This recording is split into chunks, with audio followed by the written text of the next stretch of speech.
Thank you for joining me today, Mark. I've been really looking forward to this conversation. Diving in, I'd love to hear about when in your career did you realize that purpose and profit can work in concert, not in competition with one another?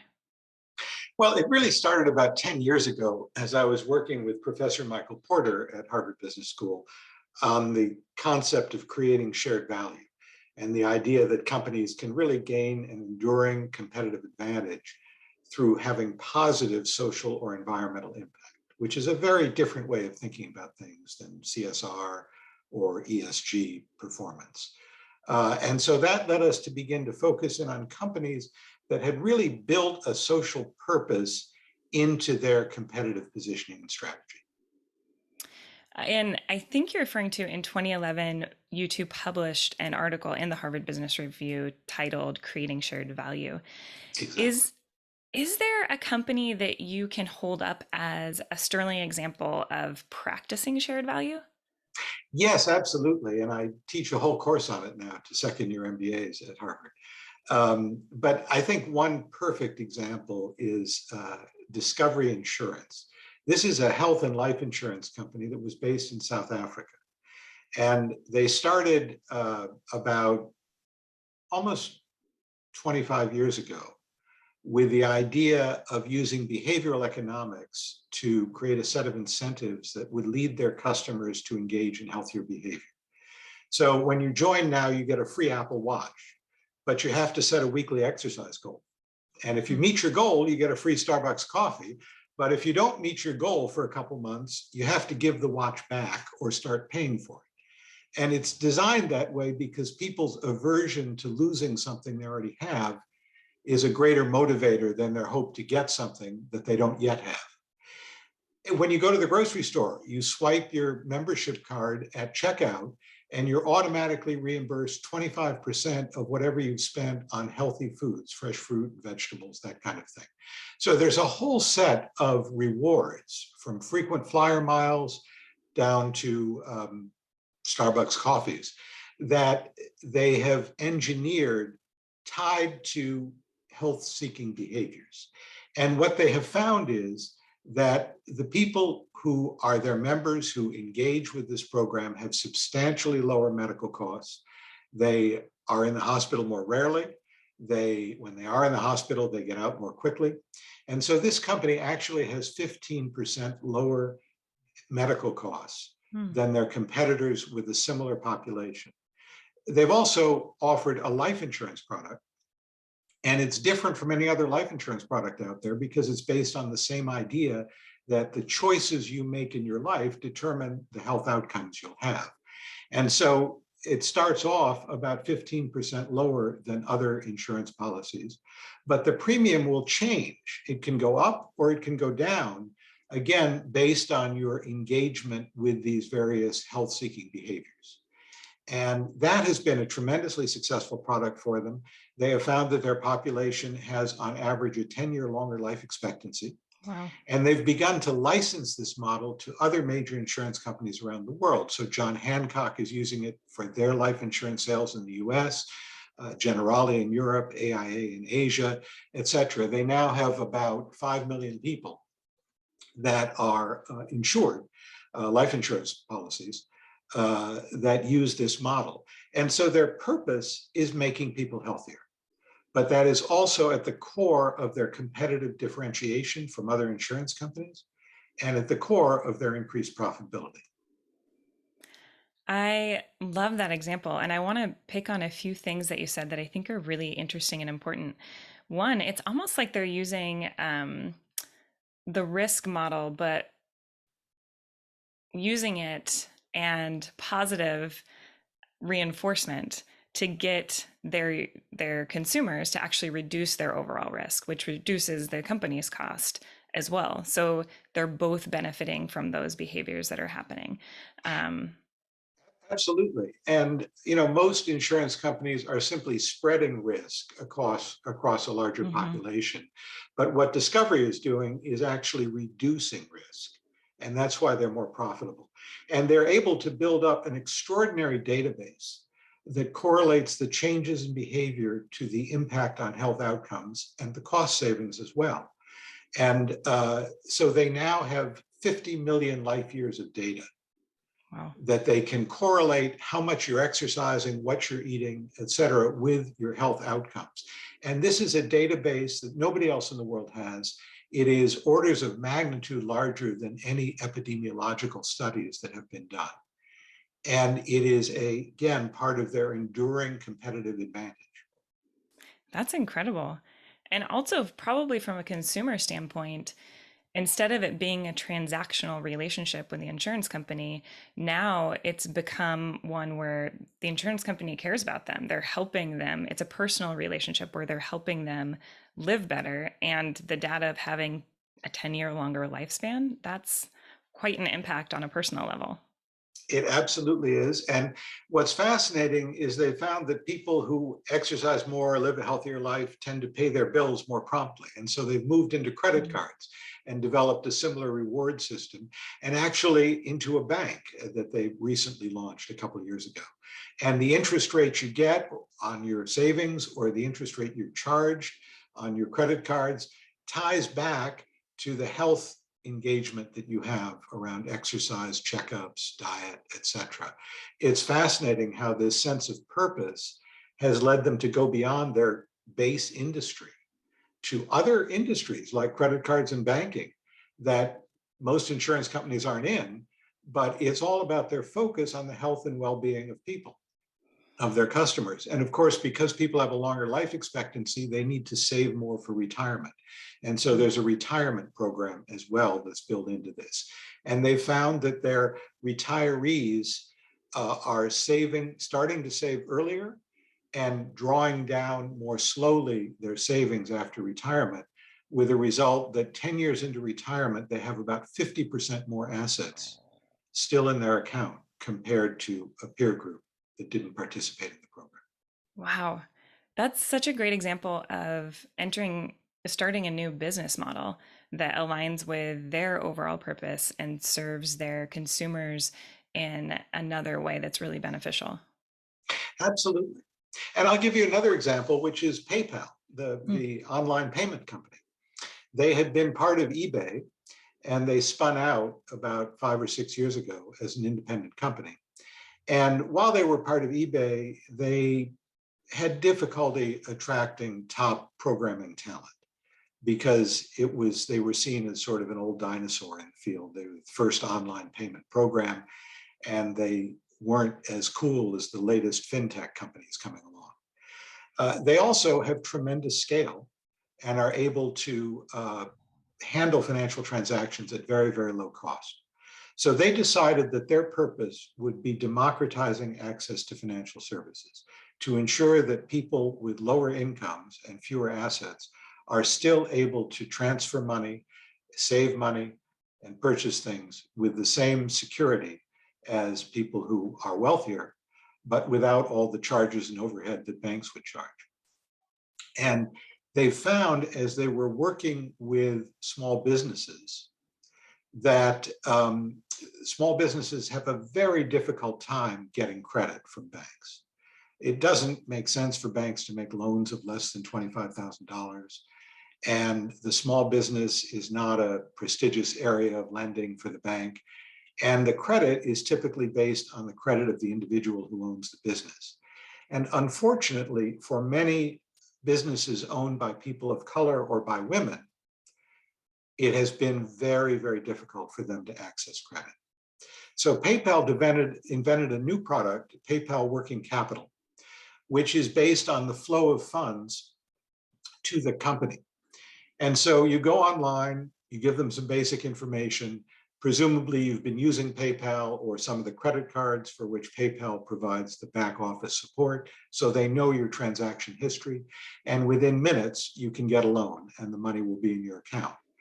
The way you pay it back is a percent of your revenues. So if your sales drop, your debt payment obligations also drop. Wow. Which is a great benefit to the company. So they've now found that this is a whole new field for them. They've placed $15 billion worth of working capital loans with 290,000 small businesses in the US. And they found that the businesses that take advantage of their loans have grown year over year 22% in sales, compared to a peer group that grew only 2% in sales. So it's a wonderful product for the customer. It's been a very profitable product for PayPal. And it's rooted in this idea of giving small businesses, low-income populations, and often people of color and women access to financial services that banks are not providing. That's incredible. And I'm thinking just how I would feel working there with that shift and understanding the lives that you are impacting and changing with this new business model, which is also good for their business, but it's good for the communities they're operating in. It's good for the small businesses that now have access to capital, and it's living on their purpose of democratizing access. Absolutely. And you may recall when COVID hit and there was the payroll protection program Mm-hmm. that was run through banks, most of the banks just gave the money to their existing customers.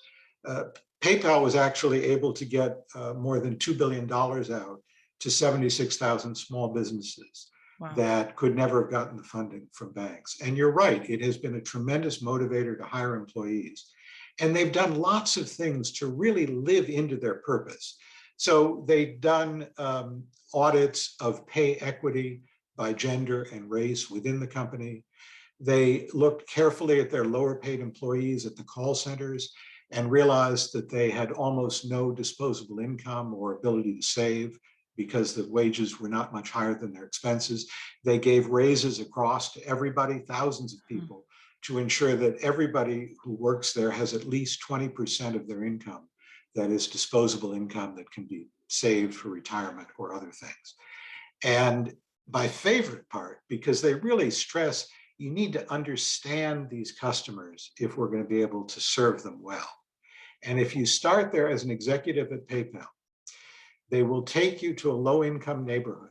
They will give you $20. They will take away your credit cards and your cell phone. And they'll say, we'll pick you up in 48 hours. Good luck. So that people really get a firsthand sense of what it's like to live with very, very limited resources. Wow. I would love to hear some stories about what those experiences have been like and how they've impacted the people that have had a chance to do it. Yeah, I think that I can't give you any specific stories, but I can tell you that this has created a culture at the Mm. organization that is all about the welfare of their stakeholders and their customers, and that is deeply tied to this purpose of democratizing access to financial services. There's another thing you said I want to pull out, which was how they are intentionally looking at the impact they're making across different sectors and across different groups.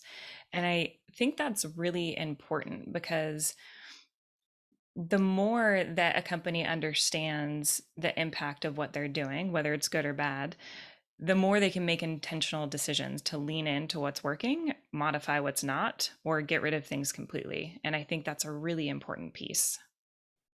Absolutely. And you have to, if you're serious about your purpose, you really have to be measuring the Hmm. progress you're making there. I'll give you one other story, which is Unilever's Dove soap and their campaign for real beauty. And you may have heard of it, it's been around for a long time. But Dove, about 15 years ago, decided to focus in on the fact that so many people, and women in particular, have body image issues and feel bad about how they look. And it's partly because there is this single definition of beauty that is actually physically unattainable because lots of the photographs you see in magazines and so on have been retouched. That is shown across all media. And it can have really significant consequences. There are studies that women will not go to work if they feel badly about their appearance that day. They won't go get a mammogram. They are shy to speak in class. And so it has an impact on not just how a woman feels, but on her career options as well. And so they started a campaign which they developed with some major universities in the US and the UK to really create evidence-based programming that would give women a stronger self-body image. And they've actually done studies that have shown that their programs have an impact in changing how women and people feel about themselves. And they've done some really astonishing advertisements that really bring home to people this issue. One of the most powerful ones is a really interesting exercise where they brought women together. They had pairs of women just chat with each other for a little while. And then the first woman would go sit down, and they had a police artist who sketched, a forensic artist, who could not see the woman, but would ask the woman to describe her appearance and would then make a sketch based on what she described. And then the other woman would come in and be asked to describe the first woman that she'd had that conversation with. And again, the artist would do a sketch. And what you saw time after time is that the way people described themselves was much less attractive than the way other people saw them. Hmm. Really powerful, powerful program. And this has demonstrated tremendous impact in their sales. Dove has become the leading sales product for Unilever. They have had steady growth throughout the 15 years. They've actually done studies about the return on investment, which has been about 3 to 1, based on their spending on this purpose, on the educational programs and the advertising to affect women's self-image. They've had tremendous media impressions and free media coverage because of their commitment to this purpose, and it has absolutely driven sales.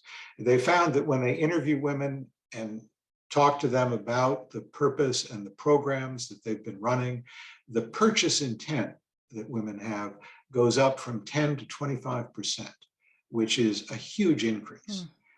So they've really been rigorous about measuring both the social impact they're having and making sure the programs they're funding work. And they've reached 35 million girls, by the way, around the world with these programs, but also really being rigorous about evaluating the business impact as well. I love that you gave Dove as an example. They're one that's really close to my heart.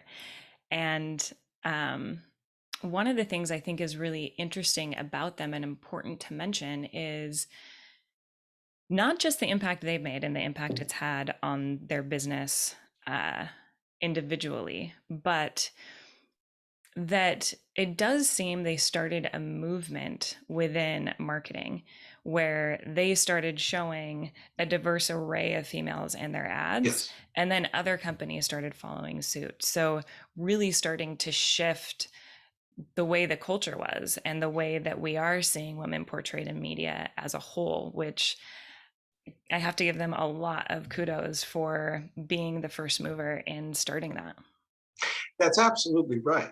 And you know, it raises one of the kind of paradoxes of a purpose-driven company, which is if you're really trying to make a positive change in the world, success means other people are going to be doing it too. And so the distinctiveness of your competitive positioning based on your purpose actually becomes a little less powerful unless you keep evolving and innovating new ways to achieve that purpose. So you're absolutely right. Dove was the first one to put real women in their ads without retouching, without excess makeup, etc. But as that has been picked up by other companies and other advertisers, the distinctiveness and therefore some of the power for it to drive sales has diminished. Absolutely. I would say to your point of continuing to evolve the way that a company moves towards their purpose. A lot of the purposes that companies have are really ambitious if it really is a purpose-led company. And so there's so much room to continue to evolve because we haven't gotten it right. even Absolutely. even when making big steps towards a purpose, it's not there yet. Um, Now, pivoting a little bit, I'd like to ask you, when is purpose a competitive advantage and not just a PR slogan? Is there a tipping point or a level of embedding a purpose into a business to fully transition to a competitive advantage?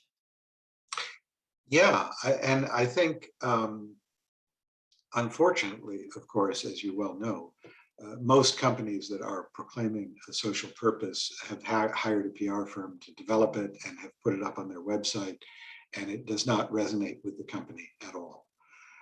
I think if you have a sincere commitment to purpose that is going to impact your business, first, it really has to be tied to your business. You have to be doing something different than others in your industry because of the sense of purpose.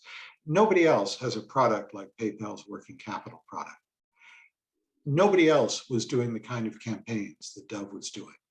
Nobody else was doing the incentives to lead to healthier behavior that Discovery had. So unless you're actually doing something different in a way that furthers your purpose, it's not meaningful, it's not relevant, and it's not going to help.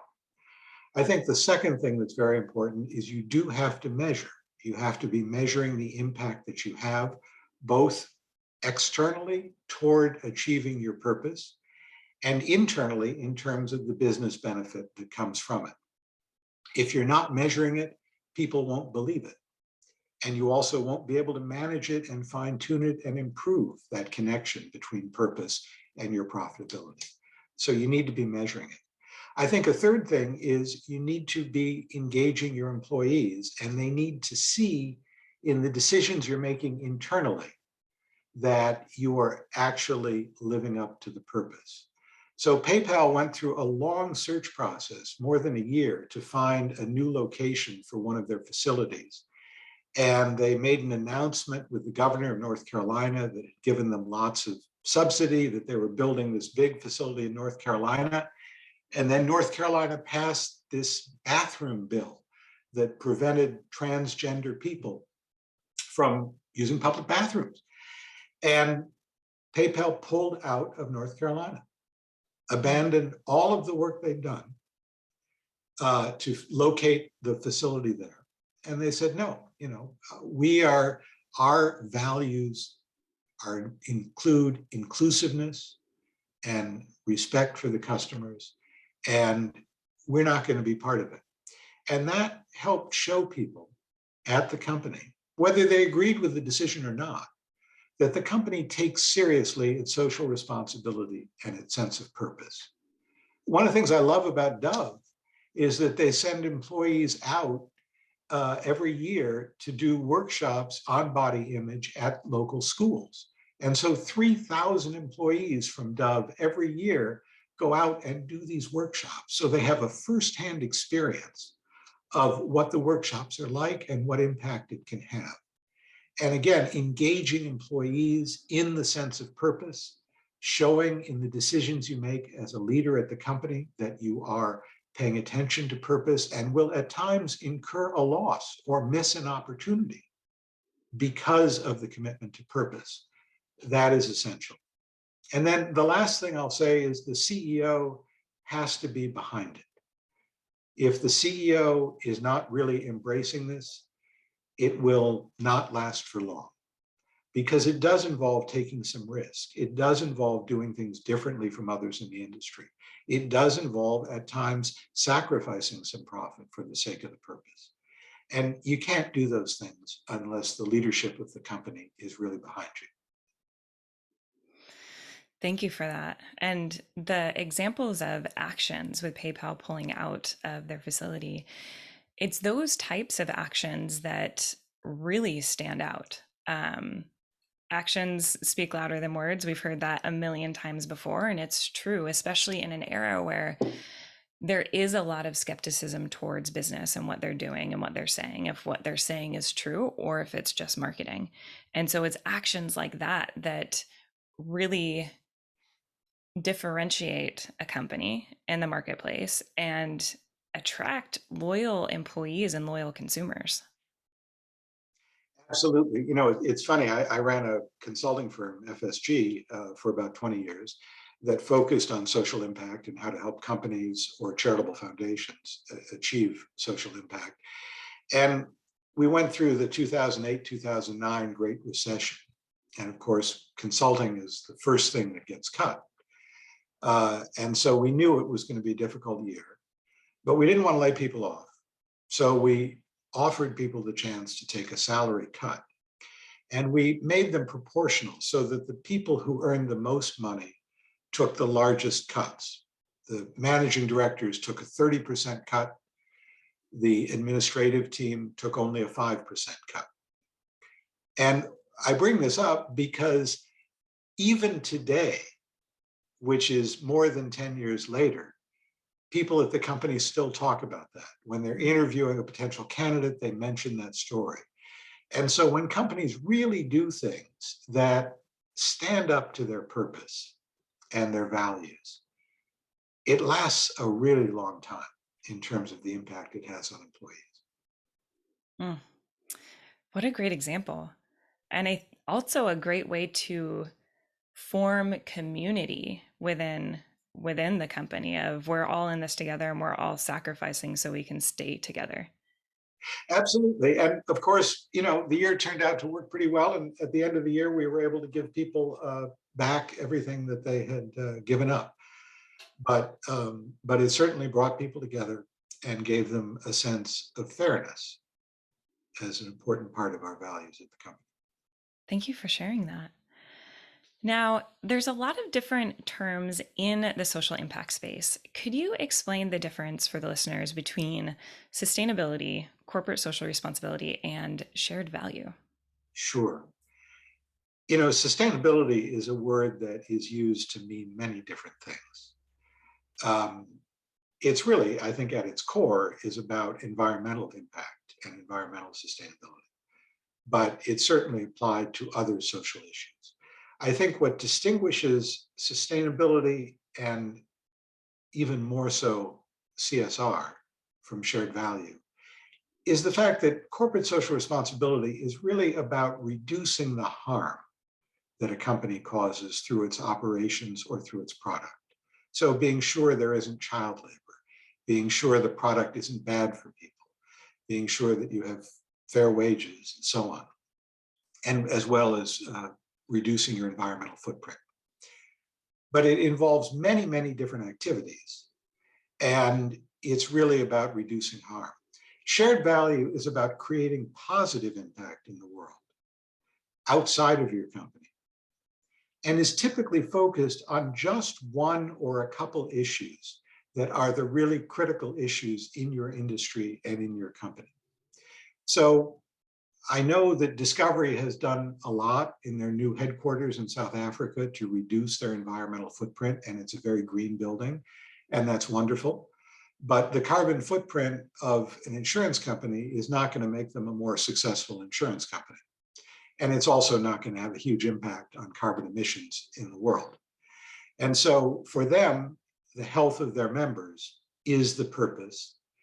And that goes much beyond corporate social responsibility because it's about trying to achieve an external impact that makes the world better, not just reduce the harm that your internal operations or your sales are causing. Thank you for that. And I'm reminded of something I want to share. I remember years ago when I was in business school reading some mission statements for companies. And one of them that stood out mentioned part of their mission was to do no harm. And at the time I was like, whoa, that's powerful. That's unconventional, not something you saw often. And now, fast forward, I think, can we raise the bar a little higher than Yeah, not doing harm absolutely. to actually doing good? Like, really, just neutral is where we're aiming for? No, that's exactly right. And, you know, we have this sense that, oh, social problems get solved by government and by nonprofits. Government and nonprofits are too small to solve social problems. And they don't have the capabilities, the expertise, the technology, the resources that companies have. You know, we think about our nonprofit sector as being very large in the US, and it's certainly the largest in the world, and it's a more than $1 trillion economy.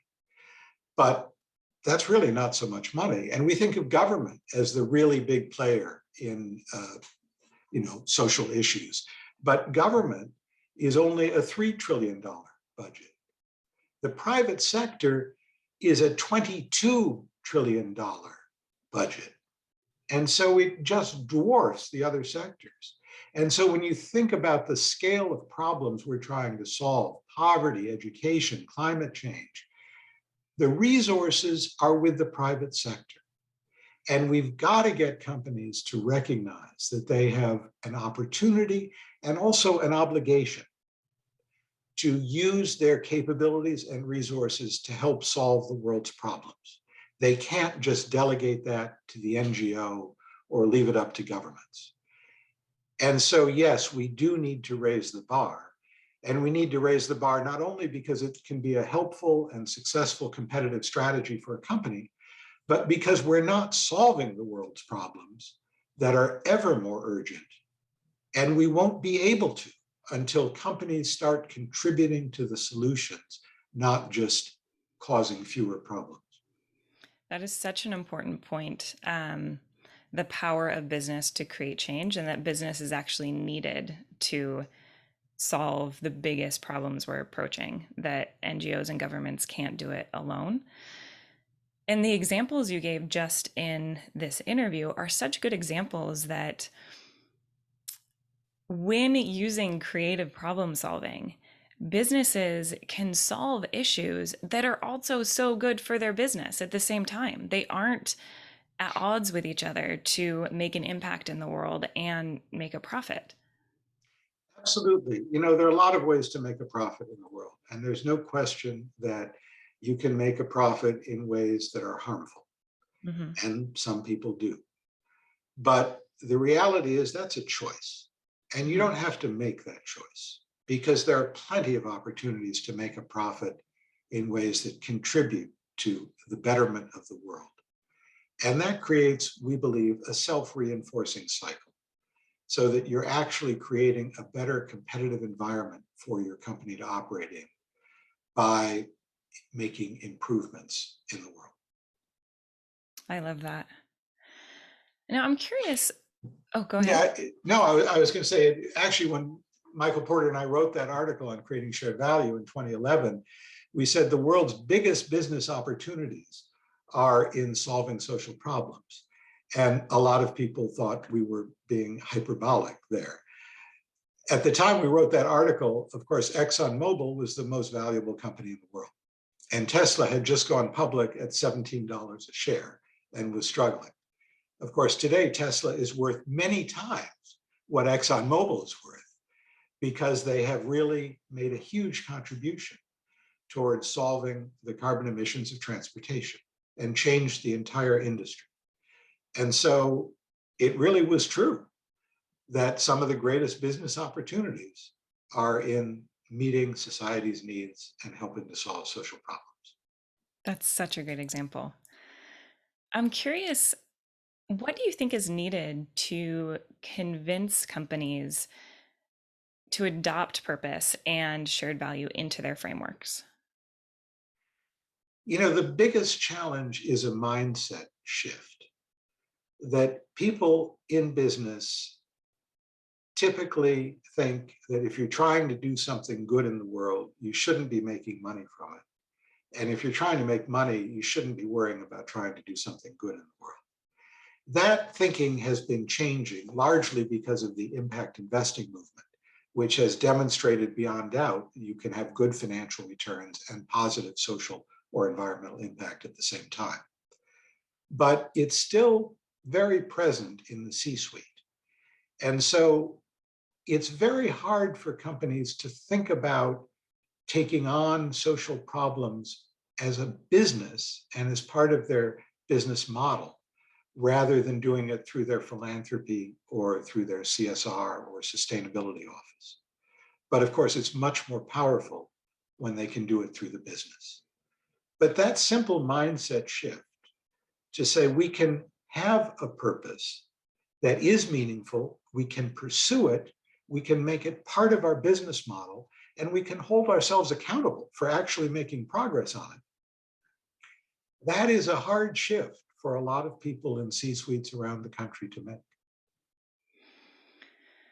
That's a great point. And I think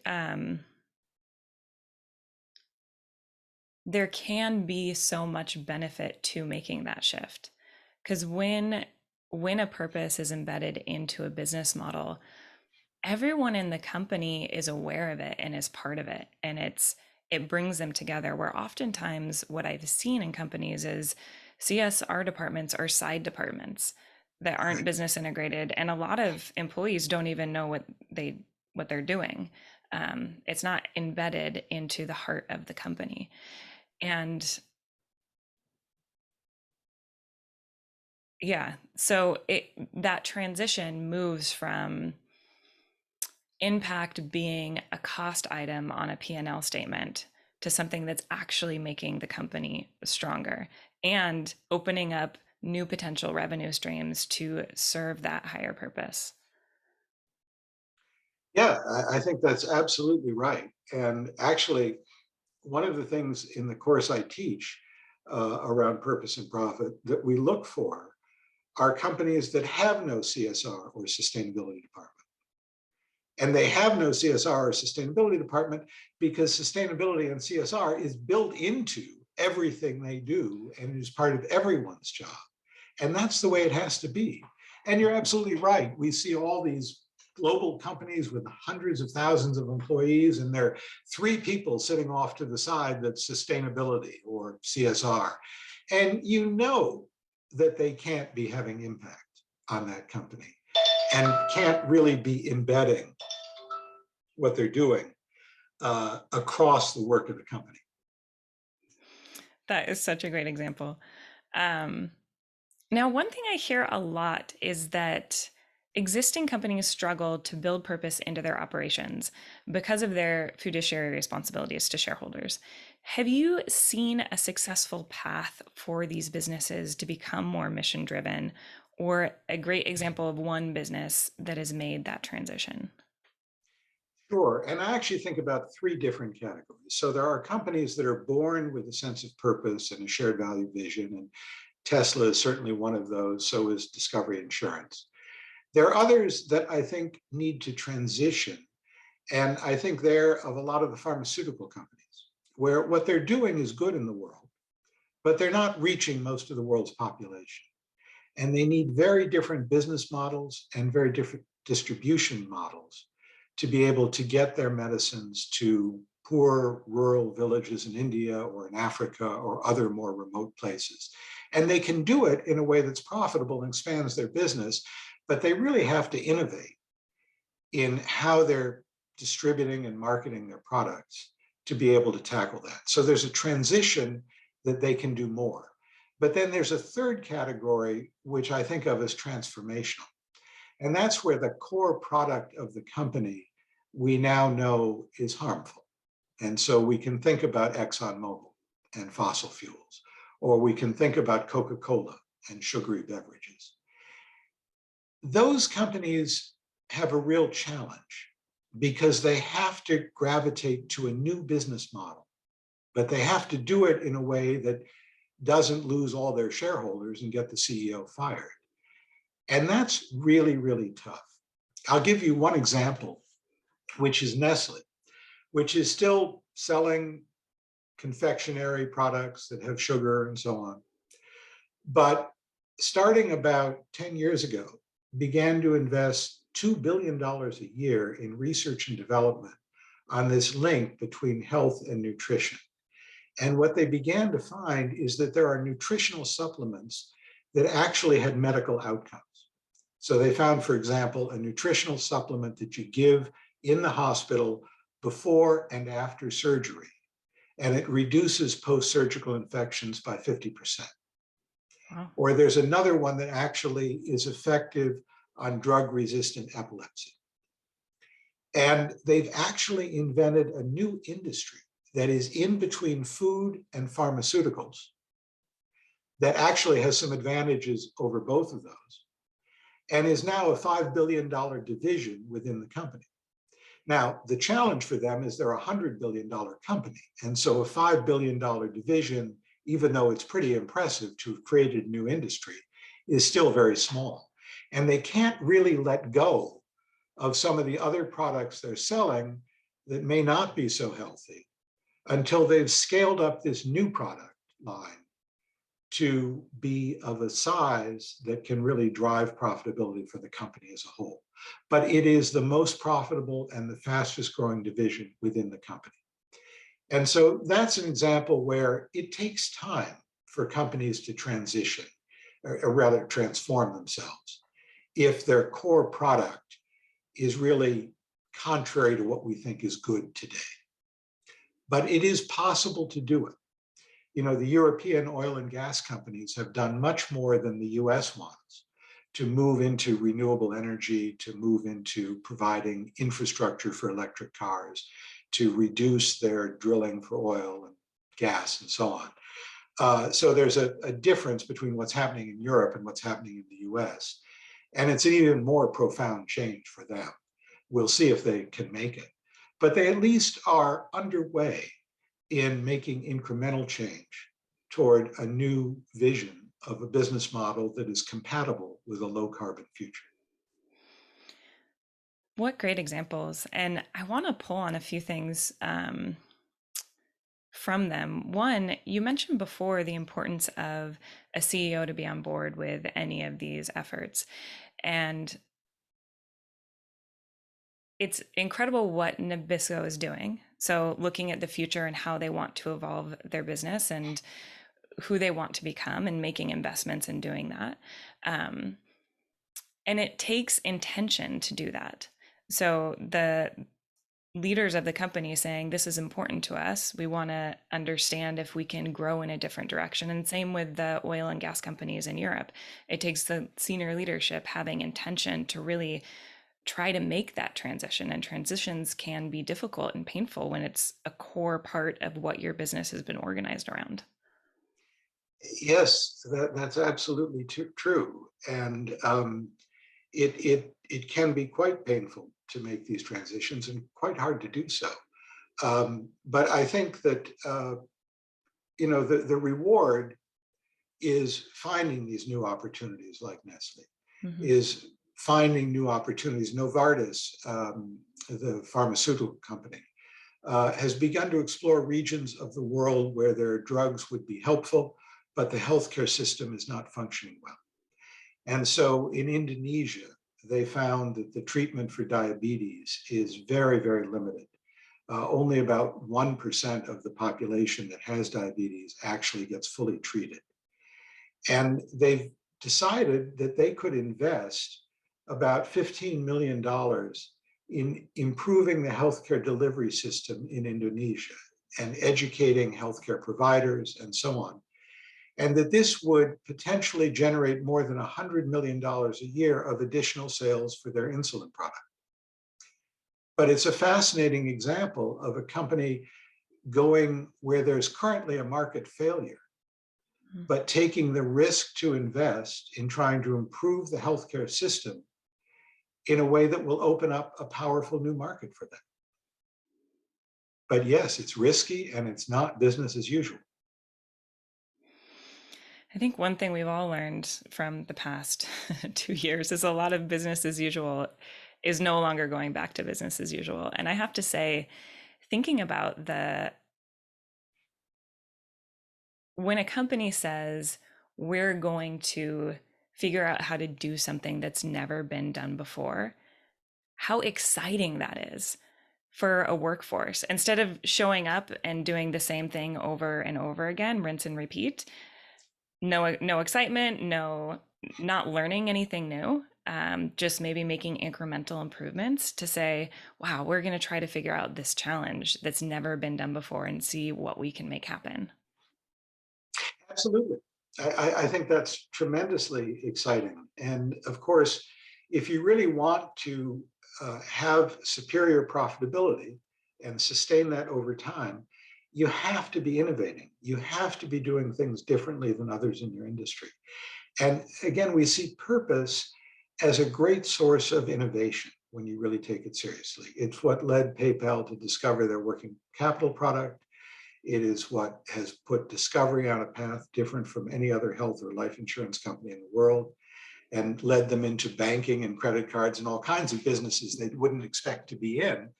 But because their purpose is around the health of their customers, it has led them to take those things into account.